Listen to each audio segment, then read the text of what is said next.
आज का जो टॉपिक है वो रोज़ा नहीं रखने से क्या होगा, इससे रिलेटेड है। क्योंकि रमज़ान का महीना चल रहा है, तो ऐसे में ये वीडियो पेश किया जा रहा है ताकि जो लोग किसी सबब रोज़ा नहीं रख पा रहे हैं उनको हिम्मत दी जा सके। कुछ लोगों के लिए दिन भर जो है वो भूखे रह पाना आसान नहीं होता है।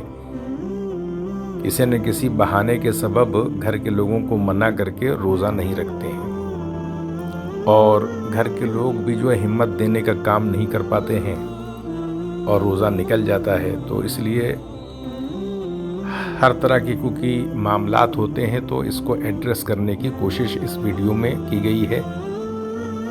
तो अगर आपको वीडियो पसंद आए तो इसे सब्सक्राइब भी करेंगे और शेयर भी कर देंगे ताकि दूसरों तक मालूमात पहुँचे और रमज़ान का महीना जो लोग इस तरह के हैं उन तक ये मैसेज पहुँच जाए।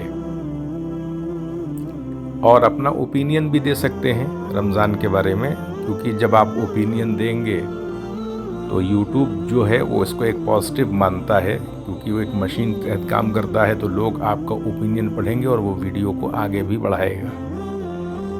हर इंसान का जो ओपिनियन होता है बहुत ही कीमती होता है लोगों का अपना, तो इसलिए दूसरों को जो आपकी ज़ात है उसे समझने का मौका मिलेगा। आपके ज़रिए दूसरों को फ़ायदा पहुंच सकता है ओपिनियन, इसलिए कमेंट जो है सेक्शन रखा जाता है।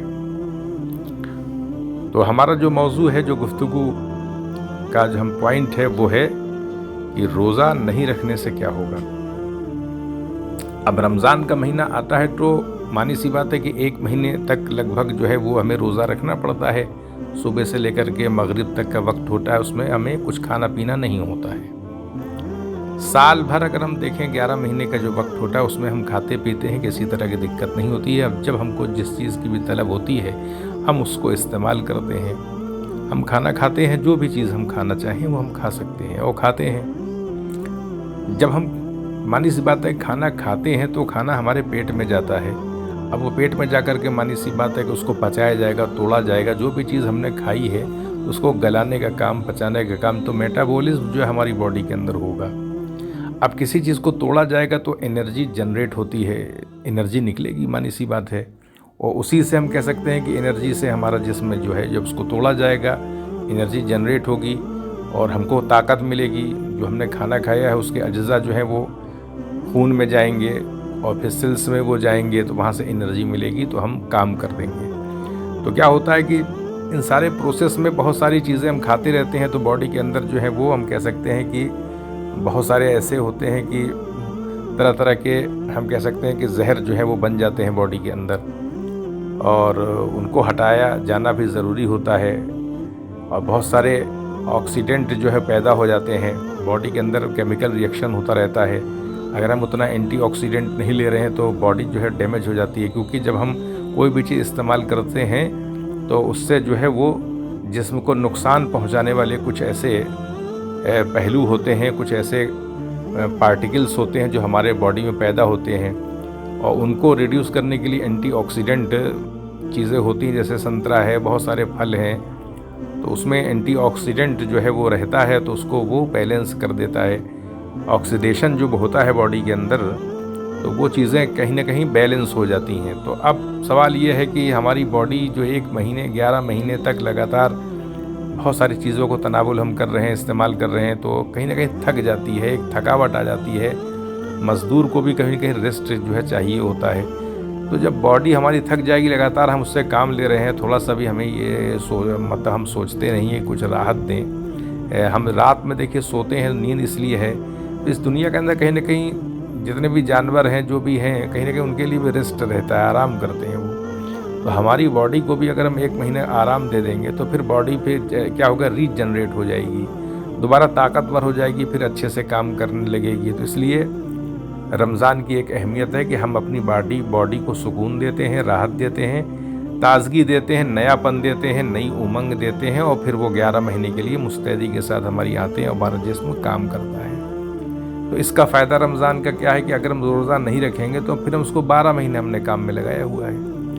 हम अगर हिम्मत करें, थोड़ा सा कुछ ऐसा होता नहीं, छोटे छोटे बच्चे भी जो कि अज़्म रखते हैं वो भी रख लेते हैं रोज़ा, ऐसे ही उनको कोई दिक्कत नहीं होती, रह लेते हैं। तो ये सब तो हिम्मत का काम है, और एक बार जब हम हिम्मत कर लेंगे तो फिर हमें किसी भी तरह की कोई प्रॉब्लम नहीं होगी। ये सारी चीज़ें ज़हनी होती हैं, वरना अगर हम आराम देखें कि लोग 2-2 दिन भूखे रह जाते हैं, 3-3 दिन नहीं खाते हैं, कुछ लोग तो बहुत ही कम खाना खाते हैं।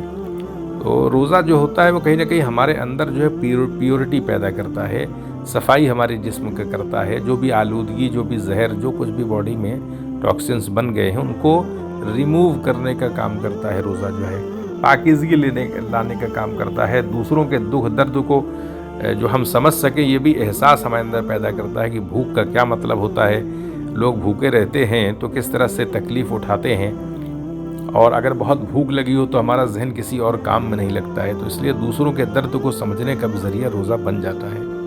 रोज़ा जो है वो इंसान के अंदर पाकीज़गी भी लाता है। लोग कम गुफ्तगू करते हैं, बोलते कम, उनको लगता है कि ज़्यादा बोलेंगे, कुछ कहेंगे तो गुनाह हो सकता है, हमसे कुछ बातें हम कह सकते हैं। तो रोज़ा जो है हमारी ज़िंदगी में हर तरह से पाकीज़गी लाता है, हमें कंट्रोल में रहने की एक कह सकते हैं कि एक सीख देता है। हमारे अंदर एक आदत डेवलप होती है कि हम एक अपने अंदर कह सकते हैं कंट्रोल करने की जो पावर होती है, सब्र करने का जो मादा होता है, वो रोज़ा हमको देता है। हम कुछ खा पी नहीं रहे तो क्या सब्र नहीं है? ये कहीं ना कहीं हमारे सामने सारी चीज़ें मौजूद हैं, लेकिन हम एक सब्र रखे हुए हैं, और अपने वक्त जब वक्त होगा उस वक्त ही हम किसी चीज़ को तनावुल कर सकते हैं भाई। तो इसलिए रोज़ा जो है वो हमारे अंदर एक लिमिटेशन, यानी खुद को रोकने की ताकत जो है उसे कहते हैं, उसको डेवलप करने का एक मौका जो है फराहम करता है। 1 महीने की ठीक ठाक प्रैक्टिस हो जाती है। हम किसी भी मुसीबत में, कहीं हम मान लिए जंगल में चले गए, खो गए, या कहीं भटक गए, हमको कोई खाना पीना नहीं मिल रहा है, तो कह सकते हैं कैपेसिटी हम अंदर रोज़ा जनरेट किए रहता है। हम भूखे प्यासे भी रह सकते हैं, ये तो हैबिट के ऊपर होता है। अगर हम किसी चीज़ की प्रैक्टिस करते हैं और कभी कोई मुसीबत आ जाती है, तो वो जो हम प्रैक्टिस कर चुके होते हैं उसका जो कह सकते हैं इम्प्रेशन हमारे माइंड में, एक संस्कार बैठा रहता है, हमारे जहन में कह सकते हैं कि वो ख्याल रहता है, क्योंकि हम उससे करके उसको गुजर चुके हैं। तो एक ताकत के तौर पर, इमेजिनेशन के तौर पर ख्याल रहता है, और फिर हम उस मुसीबत का मुकाबला कर ले जाते हैं। तो जब प्रैक्टिस होती है तभी हम उसको आगे जा कर के अडॉप्ट करेंगे। तो इसलिए रोज़ा जो है वो रहना चाहिए। जो लोग नहीं रहते हैं वो फ़िक्र की कमी की वजह से नहीं रहते हैं, दूसरे लोग इंस्पायर भी नहीं करते हैं, खुलासा भी नहीं करते हैं, बताने की कोशिश नहीं करते हैं। जैसे हम अपने घर को देखिए, दिन भर होता है तो गर्द गुबार जो है वो जमा हो जाते हैं, और तो सफाई होती है कमरे की, और पूरा कमरा जो है वो पानी से धोया जाता है, तो एकदम क्लीन हो जाता है, अच्छा लगने लगता है जब सफाई होती है। तो हम क्या ये महसूस नहीं करते कि हमारी बॉडी के अंदर, आंतों के अंदर भी तरह तरह की आलूदगी पैदा हो जाती है, बहुत सारी चीज़ें पेट के अंदर रहती हैं, हम आँखों से देख नहीं पाते हैं। तो रोज़ा जो होगा, फिर कहीं ना कहीं जब हम खाना नहीं खाएंगे तो वो कहीं ना कहीं सूजन है पेट, आंतों के अंदर कोई बीमारी चल रही है, तो जब खाना ही नहीं खाएंगे तो फिर आंतों को आराम मिलेगा, तो आंतों के अंदर कहीं कोई ख़राबी है, कोई हमारे जिस्म में डिजीज़ हो गई है, बीमारी हो गई है, तो रोज़े की वजह से क्या होगा कि 1 महीने के अंदर अंदर काफ़ी हद तक बीमारी खुद ब खुद रिकवरी हो जाती है बॉडी के अंदर। लेकिन लगातार हम खाना भी खाते हैं तो जो ज़ख्म आंतों में बन गया है, कहीं कोई प्रॉब्लम है, तो फिर वो बनी रहती है वो, क्योंकि हम लगातार खाना इस्तेमाल कर रहे हैं। जानवरों को देखिए, कुछ बीमारी हो तो खाना ही छोड़ देते हैं, फिर वो खाते ही नहीं है एकदम, और वो उसी हालत में फिर वो ठीक हो जाते हैं। तो इसलिए ये ज़रूरी है कि हम महसूस करें कि रोज़े की बहुत अहमियत है, दूसरों के एहसास को समझने के मद्देनज़र भी है, और हमारे अंदर बहुत सारी चीज़ें रोज़े से डेवलप हो जाती हैं। हम कम बोलते हैं, हमारे अंदर ताकत पैदा हो जाती है, किसी चीज़ को सहने की कह सकते हैं एक जज्बा पैदा हो जाता है, भूख प्यास को भी कंट्रोल कर सकते हैं, भूख को भी कंट्रोल कर लेते हैं। 1 महीने की प्रैक्टिस होती है, हमारा पूरा जिस्म नया हो जाता है, मजबूत हो जाता है, जो बीमारी डेवलप हो रही वो ख़त्म हो जाती है। तो हमें ज़िंदगी नहीं मिल रही है, तो क्या हम ज़िंदगी हासिल नहीं करना चाहते क्या? या सिर्फ थोड़ी सी राहत के लिए बहाना तरह तरह के बना करके रोज़ा नहीं रख रहे हैं? घर के लोग, माँ बाप मोहब्बत करते हैं इसलिए ज़ोर नहीं देते बच्चों के ऊपर, लेकिन ये तो बच्चों को समझने की ज़रूरत है। एक मौका आ गया है तो उस मौके को हाथ से जाने न दें। हमको कोई चीज़ अच्छी लगती है तो क्या हम उसको जाने देते हैं क्या? क्योंकि वो हमें पसंद होती है। तो इसलिए जो है वो एक जब वक्त पर कोई चीज़ आ जाए तो उसको फॉलो कर लेना चाहिए, यानी छोड़े नहीं उसको, क्योंकि उसका फ़ायदा रखा गया तभी उसको दिया गया है। कोई भी चीज़ जब खुदा की तरफ से, रब की तरफ से दी जा रही तो उसमें कितने फ़ायदे होंगे तो हम उसको सोच भी नहीं सकते। तो उस फ़ायदे को हम जाने न दें। जब आम का फल लगता है, पेड़ में लद जाते हैं फलों से, तो हम कोशिश करते हैं कि हम आम का जो है फल तोड़ लें पेड़ से। कहीं जाते हैं, बगीचे में जा रहे हैं, कहीं जा रहे हैं गार्डन में, या बाहर से कोशिश करते हैं कि आम आ चुका है, ख़रीदा जाए। खरबूज है, तरबूजा, ये सारी चीज़ें आती हैं, हम इस्तेमाल करते हैं क्योंकि हमको वो चीज़ें अट्रैक्ट करती हैं, अच्छी लगती हैं, हम उसको ख़रीदते हैं। तो इसलिए कि उससे हमें राहत मिलती है। तो रमज़ान में रोज़ा भी दिया जा रहा है, खुदा की तरफ से उसको फ़र्ज़ किया गया है, उसको रखने के लिए कहा जा रहा है। तो किस लिए? इसलिए कि उसमें बहुत सारे फ़ायदे होंगे ना, जिसे हम समझ भी नहीं सकते। इसलिए रोज़ा जो है वो रखना चाहिए।